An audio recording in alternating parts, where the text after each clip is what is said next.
Good evening, my name is Praveen Rajput और आज हम जावा प्रोग्राम्स के लेसन नंबर 22 में हैप्पी नंबर को डिस्कस करेंगे।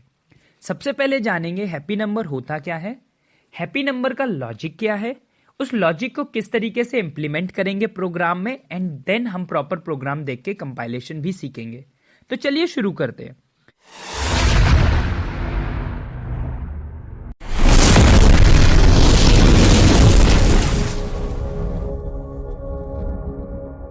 सबसे पहले हैप्पी नंबर। अब बड़ा अच्छा लग रहा होगा वो नंबर जो हमेशा हंसता रहता हो। जी हाँ, ऐसा ही मान लीजिए, लेकिन उसमें एक लॉजिक है और टेक्निकली उसको बोला जा रहा है हैप्पी नंबर। देख लेते हैं इसमें। मान लेते हैं एक नंबर है 19 हमारा। अब उस 19 में आपके डिजिट्स का आपको स्क्वायर करना है और उनका सम करना है। तो जैसे यहाँ पे लिखा हुआ है 19, तो 1 का आप स्क्वायर कर लीजिए और उसमें ऐड कर लीजिए आप 9 का स्क्वायर। ठीक है, तो 1 का स्क्वायर इज 1 एंड 9 का स्क्वायर इज 81। दोनों को ऐड करेंगे आपको क्या मिल जाएगा, 82। अब उस 82 के आपको क्या करना है, डिजिट्स को स्क्वायर करके ऐड करना है। सेम वही 8 का स्क्वायर इज 64 एंड 2 का स्क्वायर इज 4। दोनों को ऐड करेंगे क्या मिल जाएगा, 68। फिर आपको उसी 68 का स्क्वायर करना है, इस तरीके से आपको मिल जाएगा 100 और फिर आप 100 का स्क्वायर करेंगे तो आपको क्या मिल जाएगा, 1।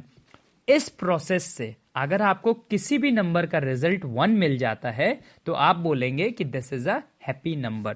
तो 19 आपका कैसा हो जाएगा, हैप्पी नंबर।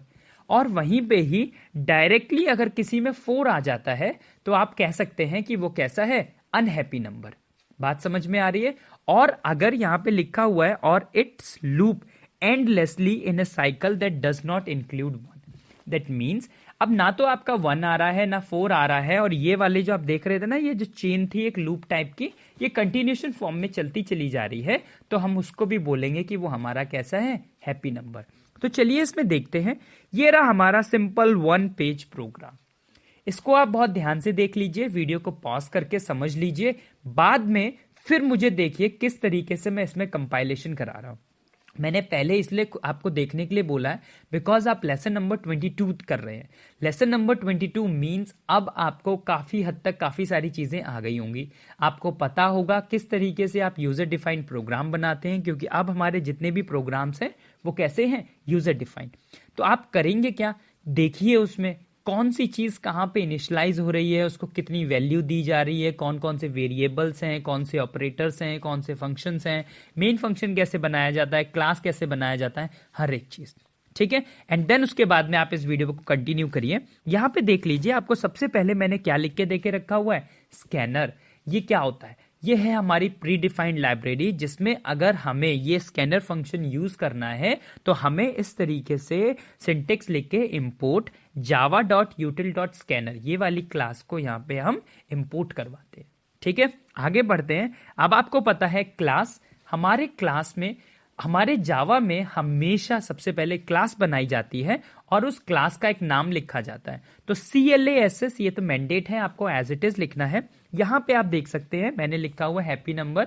आपको ऑलवेज पता है एक अच्छे प्रोग्रामर, एक अच्छे डेवलपर की पहचान क्या होती है, वो अपने कोडिंग्स को हमेशा अपने क्लास के नाम के रिलेटेड या फिर क्लास के नाम को अपने प्रोग्राम के रिलेटेड ही लिखता है, जिससे बहुत सारे बेनिफिट्स मिलते हैं। दैट मीन्स यहाँ पे आपने देखा हैप्पी नंबर, आपने नीचे बिना देखे ही बता दिया अच्छा ये जो प्रोग्राम है ये आपके हैप्पी नंबर में बिलोंग करता है, उसको चेक कर रहा होगा।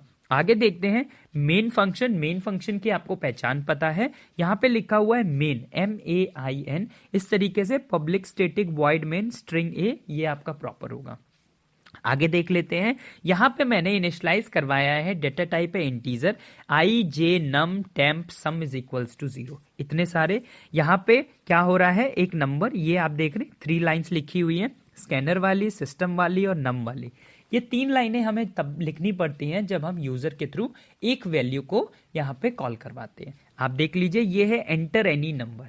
तो जब भी आपका यूजर यहाँ पे वैल्यू इनपुट करेंगे वो यहाँ पे नम पे आके आपके स्टोर हो जाएगी। अब नम मान लेते हैं हमारे यूजर ने कितनी वैल्यू डाली है, 19, तो क्या हो जाएगा, नम की वैल्यू बन जाएगी आपकी 19। आगे देख लीजिए, यहां पे लगा हुआ है वाइल का लूप। अब आपको सबसे पहले रिवाइज करना है वाइल का लूप होता क्या है। वाइल के लूप में ऊपर एक कंडीशन दी गई होती है, उसके लूप के अंदर जो भी कुछ बोला जाता है वो कंटिन्यूएशन फॉर्म में चलता रहता है जब तक आपकी जो वो कंडीशन होती है वो ट्रू होती है। उसके बाद में वो अपने लूप को क्लोज कर देता है जब कंडीशन फॉल्स हो जाती है। ठीक है, वहीं पे ही इसमें क्या देके रखा हुआ है, दो कंडीशंस। आगे सबसे पहले लिखा हुआ है sum is not equals to 1। इसका मतलब ये तब चलेगा जब आपका सम जो होगा वो 1 के बराबर नहीं होगा। आगे इसमें लिखा हुआ है sum not equals to 4। That means इसमें ये तब चलेगा जब आपका जो सम होगा वो 4 के बराबर नहीं होगा। बीच में ये लगे हुए हैं एंड बोलते हैं, इसका बोला जाता है ऑपरेटर एंड एंड। अब ये एंड एंड 2 बार लगा है तो ये आपको समझा देता हूं। इसका मीनिंग है आपकी पहली कंडीशन और दूसरी कंडीशन दोनों यहां पे ट्रू होनी चाहिए, एग्रीड होनी चाहिए। अगर ऐसा नहीं होगा तो आपका लूप नहीं चलेगा। ठीक है, दोनों में से एक कंडीशन ट्रू है दूसरी फॉल्स है तो भी आपका लूप नहीं चलेगा। तो आप यहां पे देख लीजिए सम आपका कितना है 0, तो क्या होगा आपका लूप वर्किंग पे आ जाएगा क्योंकि सम जो है वो 1 के बराबर भी नहीं है और 4 के बराबर भी नहीं है। आगे यहां पे बोल दिया गया है कि सम जो है वो 0 बन जाए। आपको लग रहा होगा कि ऊपर भी 0 सर ने लिखा है और यहां पे भी 0 कर दिया, ऐसा क्यों? अभी मैं आपको इसमें समझाऊंगा मैंने ऐसा क्यों किया। आगे बढ़ते हैं, उसी के अंदर एक और लूप लग गया। तो आप देखिए क्या चीजें हैं ये इसको कहते हैं नेस्टेड वाइल लूप, जो मैंने अपने प्रीवियस वीडियोस में पढ़ा है और ऑलरेडी आप जानते हैं मैं नया जो भी पढ़ाता हूं वो हमेशा प्रीवियस वीडियो के कोरिलेटेड जरूर होता है। तो इसमें क्या हो रहा है, नेस्टेड वाइल लूप को हम सीख रहे हैं, रिवाइज भी कर रहे हैं। आगे बढ़ते हैं, उसकी कंडीशन क्या दे के रखी हुई है, वाइल जो नंबर है वो कैसा होना चाहिए आपका, ऑलवेज ग्रेटर देन 0 होना चाहिए। तो नंबर कैसा है आपका 19, तो ये वाला लूप भी चलेगा। उसमें अंदर बोल के रखा हुआ है j is equals to num modulus 10। अब नम आपका कितना है 19, आप 10 से मॉडुलस कराएंगे तो रिमाइंडर कितना मिलेगा आपको 9, तो j की वैल्यू कितनी हो जाएगी आपकी 9। उसके बाद कह रहा है सम इज इक्वल्स टू, ये लिखने का तरीका है मैं आपको दूसरे तरीके से भी बता देता हूं, sum is equals to sum plus और ब्रैकेट में j इंटू जे। तो क्या होगा यहाँ पे आपका जो यहाँ पे सम है वो है 0 और j इंटू जे की वैल्यू कितनी मिल चुकी है 9, तो 9 इंटू 9 क्या हो जाएगा 81।